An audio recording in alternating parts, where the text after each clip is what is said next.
Эзний хайр инрэл дуустдаггүй. Өршөөлт нь төгсгөлгүй. Өглөө бүр энэ нь цоо шиг. Таны итгэлт байдал юутай авгавэ. Хермоны шүүдэр өглөөний хөтөлбөр эхэлж байна.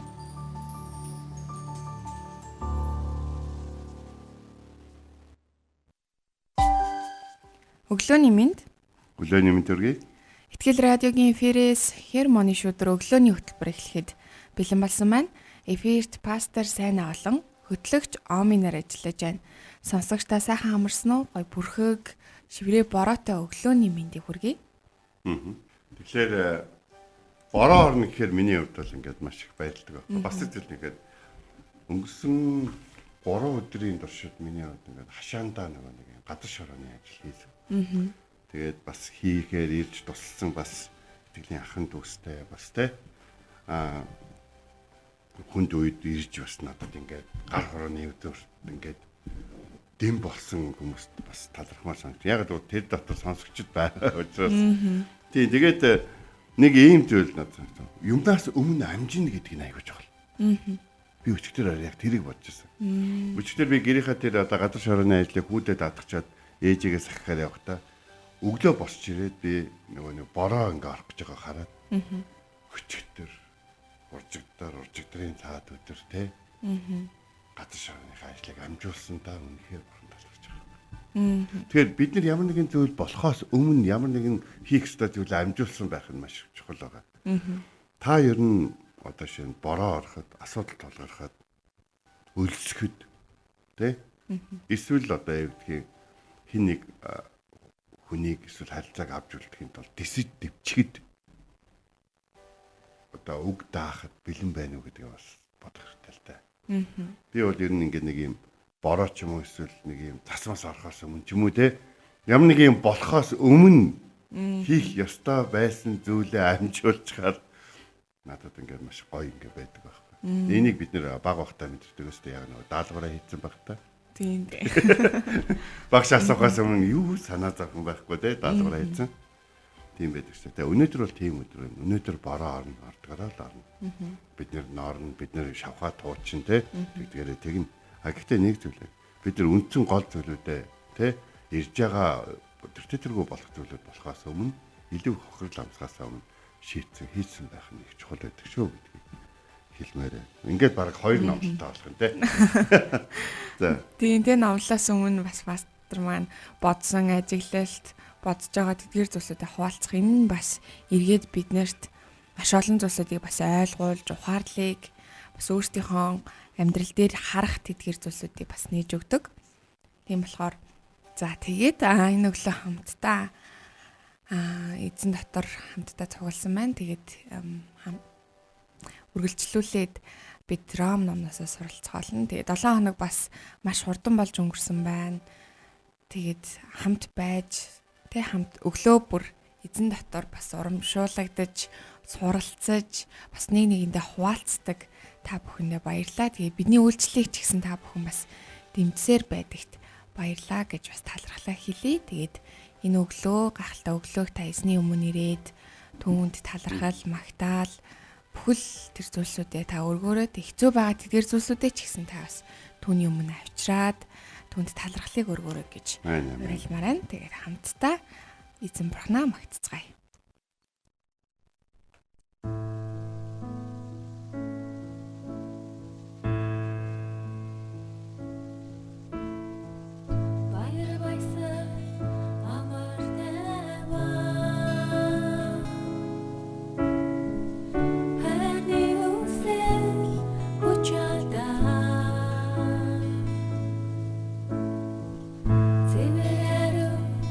Zurück set hier.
Өглөө бүр хайр инэрлээ надад сонсгооч. Танд л би итгэдэг үлээ. Явах замыг минь надад зааж өгөөч. Танд л би сэтгэлээ өргөн байна. Дуулал 143-ийн 8.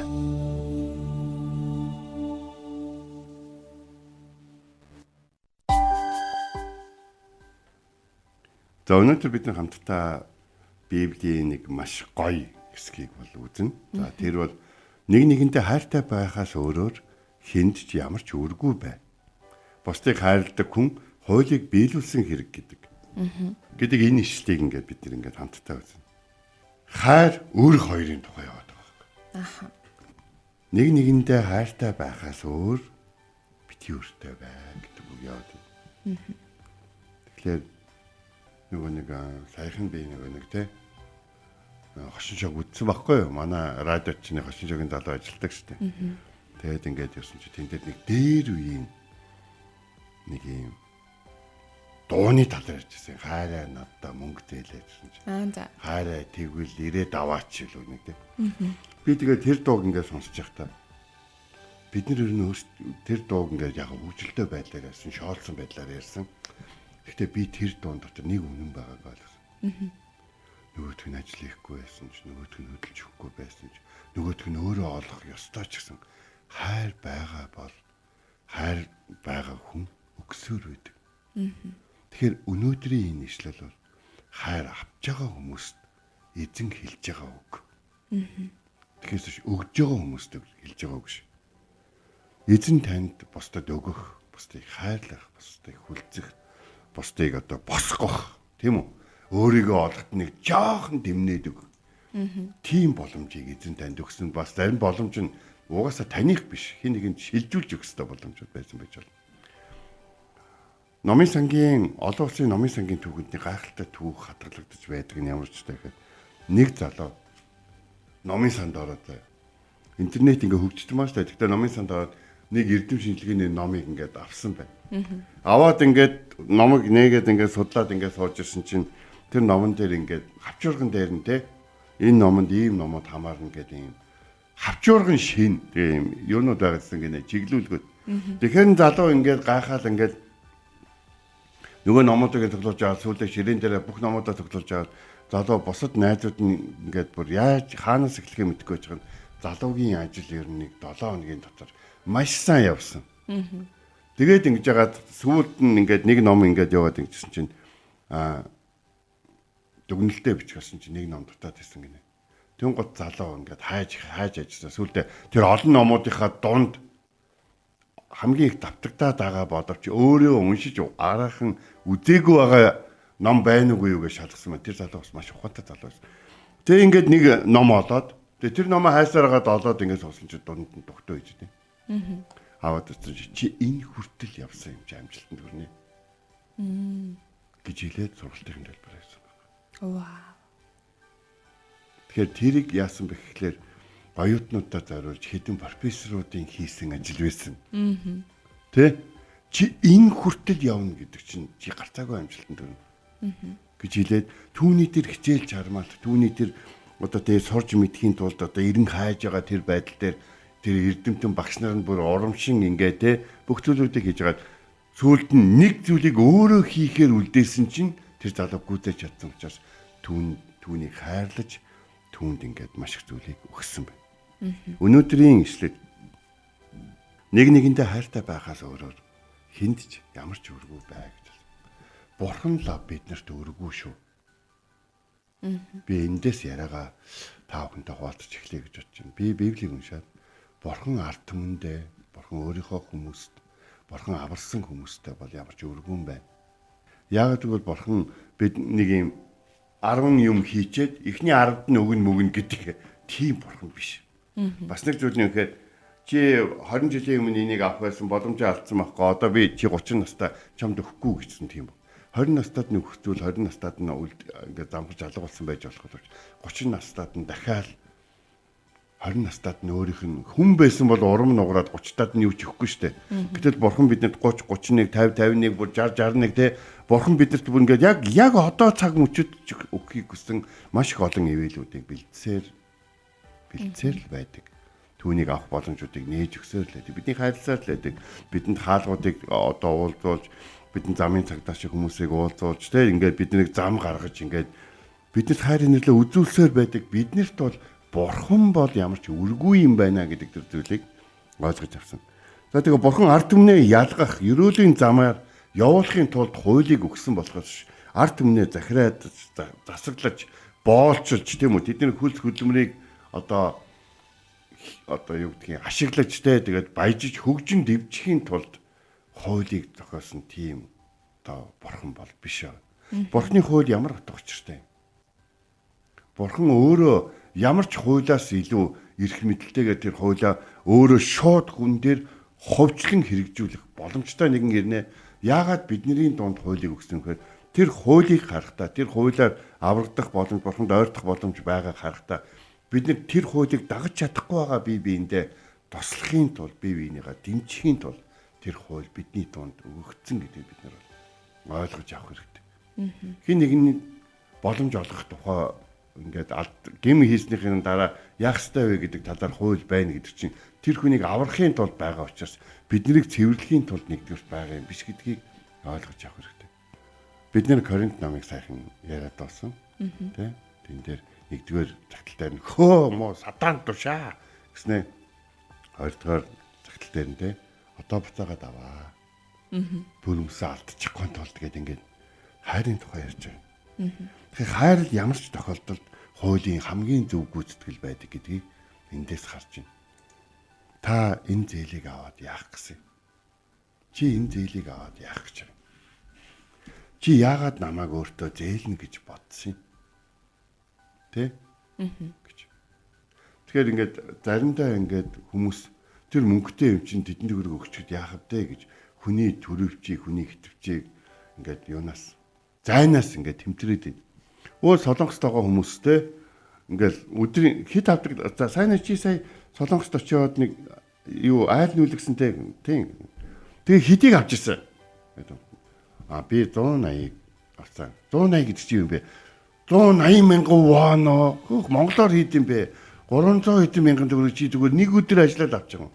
Тэр нэг өдөр чинь Монголын зүгээр ингээд урсгалаараа хийж байгаа ажлаар тооцох юм бол бараг 3 өдөртэй тэнцэх хэмжээний хүнд хүчээр хурд шаардсан. Ямар ч зогсож суух, эрхлэх хин нэг нь тоних боломж байхгүй. Тийм ажил хийсний дараа тэр мөнгийг авсан гэдэг ойлгохгүй. Тэгэл зүгээр нэг өдөр тийм их мөнгө олж байгаа мó гэдэг зүйлийг л бодож байгаа. Нэг өдөр тийм их хөлс урсгаж, тэгж их өвдөлтөд дэвчиж, тэгж их одоо яг гэдэг хүмүүс голөгдох, одоо хүмүүс ингээд шалгуур тавьж байгаа байхгүй тий. Бүр ингээд өөрөө тамхи татчих та тэрийг зөөгөөдөлтөө монголоо гэж хэлэхэд би дөөж байгаа байхгүй. Энэ мүү жоохон дүү одоо юугээд байна гэж бол хэлэхгүй байгаа байхгүй. Тэгэд ингээд бид нэр ингээд мөнгө төгрөгийн талаар өөрсдийнхөө бодлыг бодохдоо хүнийг тэр мөнгө төгрөгийг олохын тулд яасан бэ гэдгийг нэг боддог байх хэрэгтэй гэж. Ер нь шудраг усаар мөнгө олдог хүмүүс хүнд мөнгө зээлэх жоохон дургүй байдаг. Харин зөв шударгаар юм уу эсвэл мөнгөний үнцнийг мэддэг байх тусмаа хүмүүс яадаг вэ гэхээр мөнгө хэрэгтэй байна гэдэг ямар асуудал байдаг вэ гэдгийг мэддэг хүмүүс л хүнд их мөнгө зээлдэг. Тэгэхээр нэг зүйлийг бодно. Би ингээд амьдралаа заримдаа хүнээс зээлсэн мөнгөө цагт нь өгч чадаагүй тохиолдлууд байгаа. Би тэр тохиолдлуудаа яадаг вэ гэхээр нэгдүгürt бол бичээд хизээч мартахгүй байх. Одоо юу тавьдаг. Шаардлага. Тэгээд дараад нь бас яадаг вэ гэхээр хэдийгээр мөнгөний өгч чадахгүй байгаа боловч тэр хүнтэй харилцаагаа байлгасаар байдаг. Тэгээд дараад нь мөнгөний өгсөний дараа үргэлжлүүлэн харилцаатай байдаг. Ихэнх хүмүүс яадаг вэ гэхээр тэр харилцаа чинь харилцаа байсан учраас хүн мөнгө зээлсэн гэдгийг мартаад тэр харилцаа хайр, итгэл байсан учраас мөнгө зээлсэн гэдгийг мартаад зөвхөн тэр мөнгөн дээр тэр хүн өрөө авах гэж тантай харилцаа нь үлдсэн юм шиг ойлгохдоо хамгийн том алдаа гаргадаг. Бид нэр бие биенийгээ хайрлах Бурхны үг тушаалыг авсан хүмүүс. Бурхан би та нартай шинэ гэрээ байгуулъя. Та нар бие биенээ хайрлах гэж байна. Энэ бол Бурхны хууль байсан. Тэгэд энд бол хэлж штэ тэ. Хуулийн хамгийн гол гүйцэтгэл нь хайр юм а гэж хэлж байна. Бурхан ард түмнээ ерөөлийн замаар явуулах гэж хууль өгсөн болохоос биш. ард түмнээ тэгж дарлах гэж, мүлжих гэж, боолчлох гэж өгөөгүй гэдгийг бид нар түрүү ярилцсан. Тэгэхээр нэг зүйлийг хууль хэрэгжүүлэх гэдэг нь хайрлах юм байна. Тэгвэл хуулийг зөрчинө гэдэг нь хайрлахгүй байх юм байна. Би танаас асууя л да. Та хэн дээр хууль зөрчөөд хэн дээр хуулийг биелүүлж байна? Та хэн нэгэн дээр хуулийг биелүүлж тэр хүнийг хайрлаж байгаа бол яагаад? Хэн нэгэн дээр хуулийг зөрчиж тэр хүнийг гомдоож, зөвхрөөж, урмыг нугалж байгаа бол яагаад? Тэр хүмүүс яагаад хуулийн хоёр өөр хэрэгжилтийг амсах ёстой юм бэ?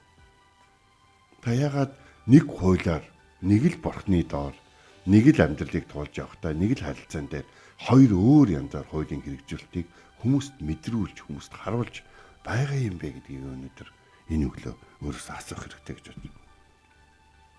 Бид хэн дээр хууль зөрчөөд хэн дээр нь хууль хэрэгжүүлж байна? Хэн биднийг хожим гэрчлэхтэй те? Тэгэхгүй Есүсийн цуглаанд явдаг гэсэн. Яг тийм цуглаанд явдаг байхдаа л надад тэгж хандсан. Тэгээ Библийг уншдаг байхдаа, Библийг заадаг байхдаа, цуглаандаа явдаг, залбирдаг ингэдэг байхдаа л надад ингэж хандсан гэж. Огт хайр амсаагүй хин нэгний гэрчлэл, гомдол, тэ зөвхрөл эсвэл тэр цуглаанд явдаг хүн бай таарсан л да. Тэгэд намайг өршөөж, надад боломж олгож, бүр тэ урдныхаа боломжийг ингээд ашиглаж чадаагүй байхад хоёр дахь боломжийг ч гэсэн надад өгсөн. Би тэрэнд нь урамшаад бүх зүйлийг нь эргүүлж өгч ингээд ингэсэн. Тэр хүн зөвхөн өөрөө надад мөнгө өгсөн. Тэр хүний цаанд бурхан бас тэр хүнээр дамжуулаад надад боломж олгож байгаа гэдгийг би ойлгосон гэсэн. Хуулийг хайраар хэрэгжүүлтийн тэр гэрчлэлийг таны нэрийг дурдаад яриасаа. Тэгэхээр өнөөдөр бүгдээрээ тэ бид хоёр ч гэсэн хин дээр хайрын хуулийг хэрэгжүүлэхэд бэлэн. Хин дээр бол одоо хэрэгжүүлмээргүй байгаа вэ гэдгийг өөртөөс асууж Бурхны өмнө шудраг байцгаая. Харин Есүс бол юу гэсэн бэхээр би тэр хайрыг гүйцэлдүүлэхээр ирсэн гэж хэлээд Есүсийн гүйцэлдүүлэлт бол загалмай дээр хадагдан алдагдаж бидний төлөө за гүйцлээ гэж хэлэх хүртэл тэсэд дэвчиж хайрлаж тэгээд эцэст нь өөрийнхөө дагалдагчдаа дамжуулан өнөөдөр бидэнд хэлж байгаа үг. Нэг нэгэндээ хайртай байгаас өөрөөр хүнд ч ямар ч үргүй бэ. Бусдыг хайрлаж байгаа тохиолдолд бүх хуулийг биелүүлсэн тооцогдох болно гэдэг үгийг хэлсэн байна.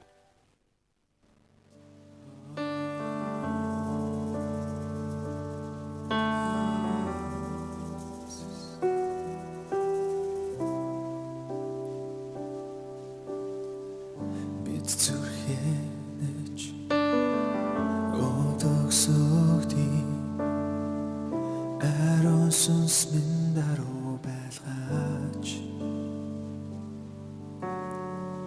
хорамчтэй бозар бүхнийг норан хаж байна бид ойцээ цэвэр зүрхийг цэвэр бүхнийг танаас агуулж байныг үсэж цэвэр зүрхийг цэвэр бүхнийг танаас агуулж байныг үсэж эрен үеихэндээ таны царай хахи зөвшөөрөж о Яаковын бурхан эрен үеихэндээ таны царай хахиг зөвшөөрөж о Яаковын бурхан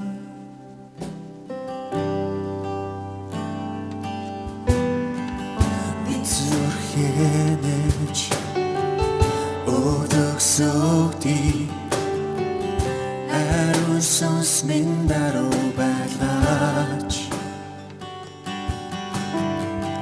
хорамчтэй бозар бүхнийг норан хаж байна дойзээ цэвэр зүрхийг цэвэр бүхнийг танаас агуулж байныг үсэж цэвэр зүрхийг цэвэр бүхний танаас агуулж байна үсэж эзэн эрен үеийнхэндээ таны царайг хахи зөвшөөрөж оо Яаковын бурхан эрен үеийнхэндээ таны царайг хахи зөвшөөрөж оо Яаковын бурхан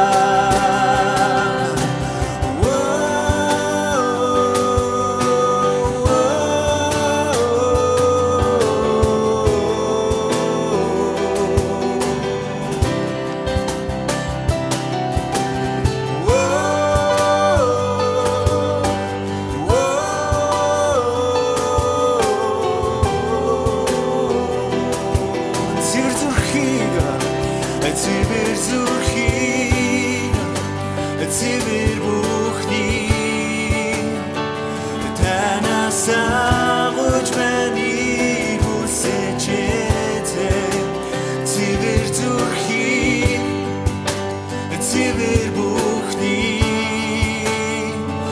танаас агуулж байна үсэж эзэн эрен үеийнхэндээ таны царайг хахи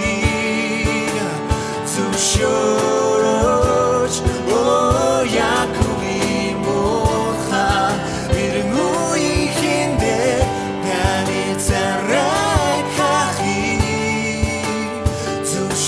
зөвшөөрөж оо Яаковын бурхан цэвэр зүрхий цэвэр бүхний танаас агуулж байна үсэж эзэн цэвэр зүрхий цэвэр бүхний танаас агуулж байна үсэж эзэн эрен үеийнхэндээ таны царайг хахи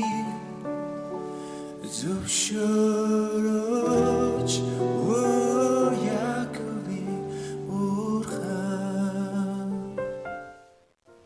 Бид энэ өглөө хамтдаа Ром 13:8 нэг нэгэндээ хайртай байхаас өөрөөр хүнд ч ямар ч өргөө бай.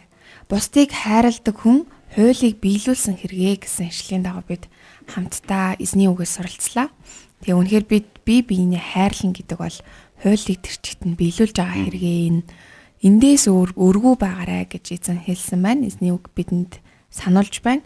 Тэгэхээр эргэн тойронд бидэнд өдөр тутам таарч байгаа, үргэлж таардаг магадгүй те гэр бүл магадгүй танихгүй нэг тэр бүхэл хүмүүст бид тэр хайрын үндснээрээс хандж байна уу, хайрлж байна уу гэдгээ дахин нэг бодох, санах хэрэгтэй юм шиг санагдаж байна. Тэг мэдээч бид нар итгэгч хүмүүс, Бурхны хайрыг авсан хүмүүсийн хувьд хайрлахаа мэддэг, хайрлах ёстойг мэддэг. Гэхдээ бас үйлдэхэд бас заримдаа хэцүү үед байдаг. Гэхдээ л бид хайрласаар байх хэрэгтэй байна. Итгэгч хүмүүс бие биендээ тусалж хайрлах үед бол яагаад хайрлж шагааг хүмүүс ойлгож байгаа. Тэгээд одоо яг тийм чи нийгэмгүй бас нөгөө юуны өмнө итгэлийн гэр бүлдээ туслаа гэдэг. Тэнгуут хүмүүс нөгөө итгэгч хүмүүстэй туслаад нэг юм нийгэм дотор энэ амьдрал дотор нэг юм те нэг юм өнгө өөрсдийн гэсэн өнгөтэй нэг юм ялгаралтай хүмүүс ингээд яваад ингээд явцдаг те. Тэгээд итгэгч хүмүүсийн дотор хүмүүс заримдаа орж ирэх гэсэн гэж хүсдэг. Анх нөгөө Иерусалим хотын анхны чуулганы итгэгчтэй гараад ард түмэн бүгдээрээ тэднийг хүндэлдэг байлаа гэдэг чинь ард түмэн болон Иерусалим хотын сүмийнх ингээд яг ингээд ялгараад идэг болсон гэсэн үг шүү дээ тийм.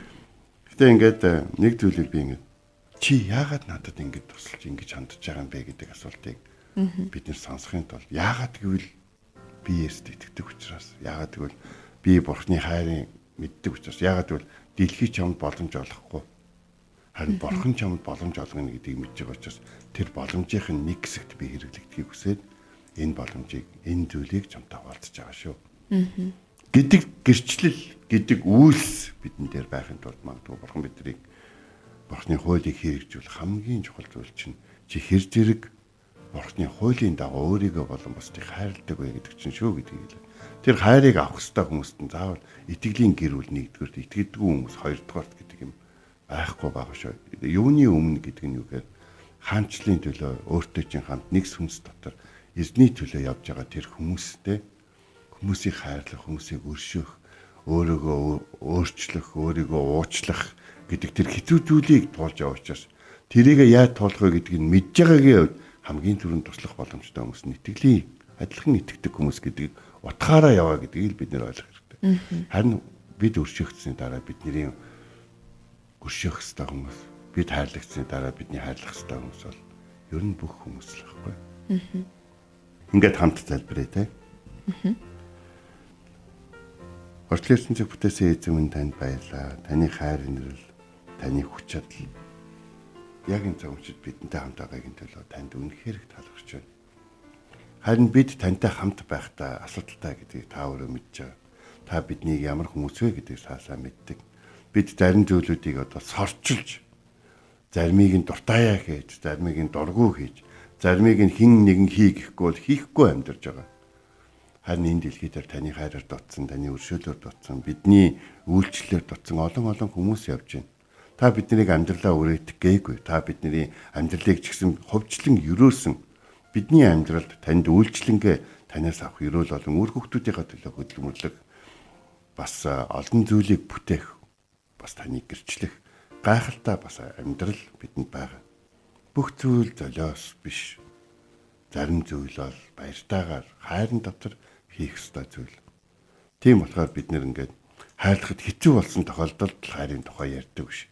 Харин маш энгийн эгэл жирийн өдрүүдэд ч гэсэн хайрын талаар чөлөөтэй ярьдаг, чөлөөтэй амьдардаг хүмүүс байхыг хүсэж байна. Та бидний зүрх сэтгэлийг тайвшруулж өгөөрэй. Есүс Христийн нэрээр харагдан танаас хүсэн гуйлаа. Амен. Энэ хүрээд манай хөтөлбөр өндөрлөж байна. Итгэл радиогийн эфирээс Хермоны шүдэр өглөөний хөтөлбөр танд хүрлээ. Хамт байсан сонсогч танд баярлалаа. Эзэн таныг Харж хандах болтугай.